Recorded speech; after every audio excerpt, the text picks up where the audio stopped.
இன்றைக்கி நாம் இந்த வீடியோவில் ஒரு சென்னை ஃபாஸ்ட் ஃபுட் ஸ்டைலில் சூப்பராக ஒரு வெஜ் நூடுல்ஸ் எப்படி பண்ணலான்றதை பார்க்க போகிறோம். வாங்க வீடியோக்குள்ளே போகலாம். இப்போ நூடுல்ஸ்க்கு தேவையான வெஜிடபிள்ஸ் எல்லாமே நான் தனித்தனியாக ஒரு கப்பில் கட் பண்ணி வச்சுருக்கேன். கேரட் நல்லா மெலிசாக கட் பண்ணியிருக்கேன். ஒரு ஹாஃப் கப் பீன்ஸ் பொடியாக நறுக்கி எடுத்து வச்சுருக்கேன். மஷ்ரூம் பார்த்திங்கன்னா ஒரு கப் தின் ஸ்லைசஸ் எடுத்திருக்கேன். கோஸ் அதே மாதிரி மெலிசாக கட் பண்ணியிருக்கேன். கேப்சிகம் 2 விதமாக கட் பண்ணியிருக்கேன். ஒன்று பொடியாக நறுக்குனது, இன்னொன்று நல்லா நீட்டாக நறுக்கி வச்சுருக்கேன். அடுத்ததாக இஞ்சி பூண்டு பார்த்திங்கன்னா இஞ்சியோட அளவு கம்மியாகவும் பூண்டோட அளவு அதிகமாகவும் எடுத்துக்கிட்டு நல்லா பொடியாக நறுக்கி வச்சுருக்கேன். அப்புறம் ஸ்ப்ரிங் ஆனியனோட அந்த பேஸ் போர்ஷன் மட்டும் தனியாக எடுத்து வச்சுருக்கேன். ஸோ இது மட்டும் இல்லாமல் ஒரு சின்ன சைஸ் ஆனியன் இந்த மாதிரி ஃபுட் ப்ராசஸரில் கூட ஒரு பச்சை மிளகா சேர்த்து நல்லா பொடியாக நறுக்கி வச்சுருக்கேன். நான் இந்த சிங்ஸ் வெஜ் ஹக்கா நூடுல்ஸ் தான் யூஸ் பண்ண போகிறேன். 6 பேருக்கு நூடுல்ஸ் பண்ணுறதால இந்த ஃபுல் பேக்கெட்டும் கரெக்டாக இருக்கும். நூடுல்ஸை வேக வைக்கிறதுக்கு இந்த மாதிரி ஒரு பெரிய பாட் நான் எடுத்துக்கிட்டேன். இந்த ஃபுல் பேக்கெட் யூஸ் பண்ணுறதால இந்த பாட் எனக்கு கரெக்டாக இருக்கும். தண்ணி இந்த மாதிரி நல்லா பாயில் ஆகி வந்ததுக்கப்புறம் நூடுல்ஸ் குக் பண்ணுறதுக்கு தேவையான உப்பை நான் முதல்ல ஆட் பண்ணிக்கிறேன். நான் பார்த்திங்கன்னா ஒரு ஹாஃப் கைப்பிடி அளவு கல் உப்பை முதல்ல சேர்த்துக்கிறேன். கூடவே ஒரு 2 டேபிள் ஸ்பூன் குக்கிங் ஆயிலை சேர்த்துக்கிட்டேன். இந்த மாதிரி குக்கிங் ஆயிலை சேர்த்துட்டு நம்ம குக் பண்ணும்போது நூடுல்ஸ் ஒன்றுக்கு ஒன்று ஒட்டிக்காமல் குக் ஆகி வரும். நான் இது நல்லா பெரிய பாட்டுன்றதால அந்த ஃபுல் பேக்கெட்டையும் ஒன்றா சேர்த்து தான் குக் பண்ண போகிறேன். நூடுல்ஸை ஆட் பண்ணதும் நீங்கள் லைட்டாக கலரி விட்டுக்கிட்டால் போதும். அடிக்கடி கலரிக்கிட்டே இருந்தால் கூட நூடுல்ஸ் உடையறதுக்கு சான்சஸ் அதிகமாக இருக்குது.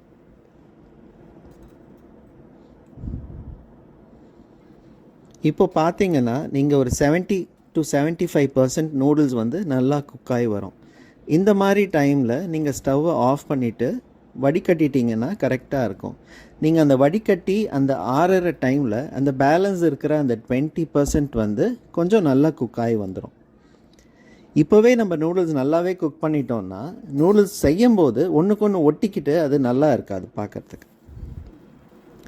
ஸோ இந்த மாதிரி ஒரு பெரிய வடிகட்டியில் நான் மொத்தமாக கொட்டி தண்ணியெல்லாம் வடிகட்டி வச்சுக்கிட்டேன். கூடவே இன்னொரு 2 ஸ்பூன் எண்ணெயை ஆட் பண்ணி லேசாக அதை மிக்ஸ் பண்ணி விட்டுக்கிறேன்.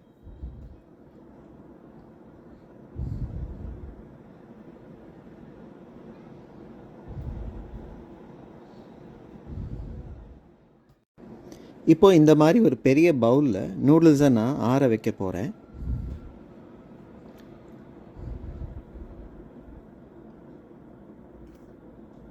அந்த வடித்து வச்ச நூடுல்ஸை டைரெக்டாக இதில் கொட்டிட்டு ரொம்பலாம் கலராமல் அப்படியே விட்டுட போகிறேன்.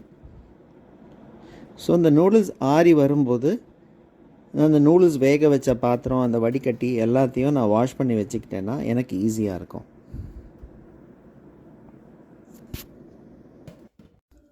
இப்போ பார்த்தீங்கன்னா ஒரு ½ அன் ஹவர் கிட்ட நூடுல்ஸ் நல்லா ஆற விட்டாச்சு. பார்த்தாலே தெரியும் நூடுல்ஸ் உடையாமல் ஒட்டாமல் நல்லா நீளமாக சூப்பராக வந்திருக்கு.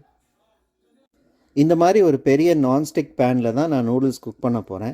என்ன தான் நம்ம சென்னை ஸ்டைல் ஃபாஸ்ட் ஃபுட்னு சொன்னால் கூடமே ஃபாஸ்ட் ஃபுட்டில் செய்கிற மாதிரி அந்த 6 பேருக்கான நூடுல்ஸை நம்ம ஒரே டைமில் குக் பண்ணுறது ரொம்ப கஷ்டம். அதனால் நான் 6 போர்ஷனாக பிரித்து நான் தனித்தனியாக நூடுல்ஸை டாஸ் பண்ண போகிறேன். ஸோ பேன் காஞ்சதும் நான் கொஞ்சம் குக்கிங் ஆயிலை முதல்ல ஆயில் நல்லா காஞ்சி வந்ததும் முதல்ல அந்த ஒரு போர்ஷனுக்கு தேவையான இஞ்சி பூண்டு பொடியாக நறுக்குனதை நான் ஃபஸ்ட்டு சேர்த்துக்கிறேன். இஞ்சி பூண்டு நல்லா வதங்கி வந்ததும் இந்த பொடியாக நறுக்கி வச்சுருந்த ஸ்ப்ரிங் ஆனியன் பேஸ் முதல்ல ஆட் பண்ணிக்கிட்டு கூடவே அந்த ஆனியனும் பச்சை மிளகாவும் நறுக்கி வச்சுருந்தது அதையும் சேர்த்து ஆட் பண்ணி கொஞ்சம் நல்லா கலரி விட்டுக்கிட்டேன். அடுத்ததாக நம்ம நறுக்கி வச்சுருக்கிற வெஜிடபிள்ஸ் எல்லாத்தையும் ஒன்றா ஆட் பண்ணிடலாம். நம்ம பொடியாக நறுக்கி வச்சுருக்கிற கேப்சிகம் மட்டும் இப்போ ஆட் பண்ணிக்க போகிறோம். அந்த நீட்டாக கட் பண்ண கேப்சிகம் லாஸ்ட்டாக நம்ம கார்னிஷிங்க்கு ஆட் பண்ணிக்கலாம். இந்த மாதிரி 6 பேருக்கான நூடுல்ஸ் நான் தனித்தனியாக பண்ணும்போது அந்த நூடுல்ஸ் நல்லா குக் ஆகி வெஜிடபிள்ஸ் நல்லா குக் ஆகி அந்த சாஸ் எல்லாம் கரெக்டாக மிக்ஸ் ஆகி அவுட்புட் ரொம்பவே நல்லா வரும். எல்லா வெஜிடபிள்ஸும் ஆட் பண்ணதுக்கப்புறமா கொஞ்சம் நல்லா நான் கலந்து விட்டுக்கிறேன். 6 பேருக்கு பண்ணுறதால எனக்கு இந்த தனித்தனியாக பண்ணுறது ரொம்ப டைம் கன்சியூமிங்காக இருக்காது. இதுவே நீங்கள் நிறையா பேருக்கு பண்ணுறீங்கன்னா எனக்கு தெரியல, அது கண்டிப்பாக சேலஞ்சிங்காக தான் இருக்கும்.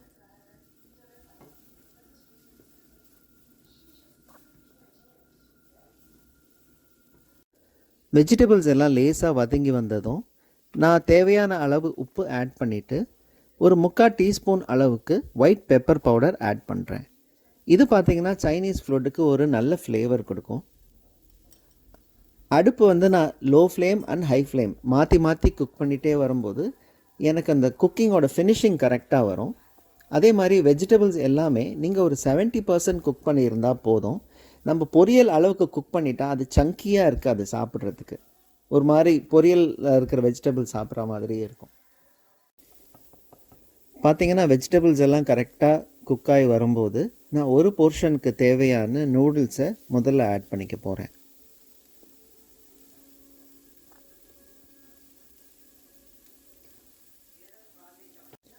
நூடுல்ஸை கலரி விடுறதுக்கு முன்னாடி ஒரு 1 டேபிள் ஸ்பூன் ஒயிட் வினிகரை சேர்த்துக்கிட்டு கூடவே ஒரு 2 டேபிள் ஸ்பூன் டார்க் சோயா சாஸை சேர்த்துட்டு நூடுல்ஸை நல்லா டாஸ் பண்ணி விட போகிறேன்.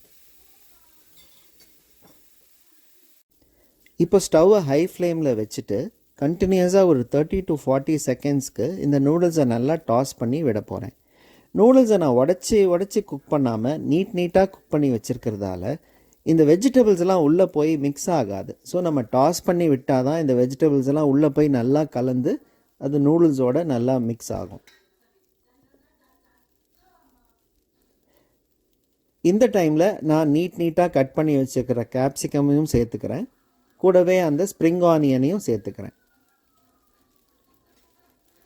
இன்னும் ஒரு 10 to 50 செகண்ட்ஸ் நான் நல்லா கலந்து விட்டுட்டேன்னா நூடுல்ஸ் வந்து எனக்கு ரெடி ஆகிடும்.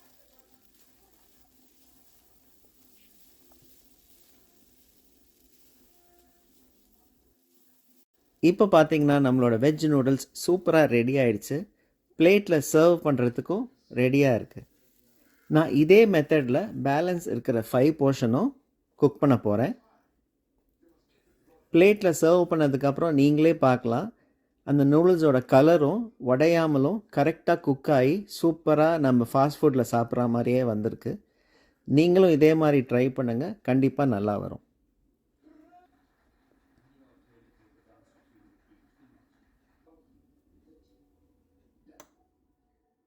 இந்த வீடியோ உங்கள் எல்லாருக்கும் பிடிச்சிருக்குன்னு நான் நினைக்கிறேன். இதே மாதிரி ஒரு சூப்பரான ரெசிபியோட நம்ம நெக்ஸ்ட் வீடியோவில் மீட் பண்ணலாம். பாய்.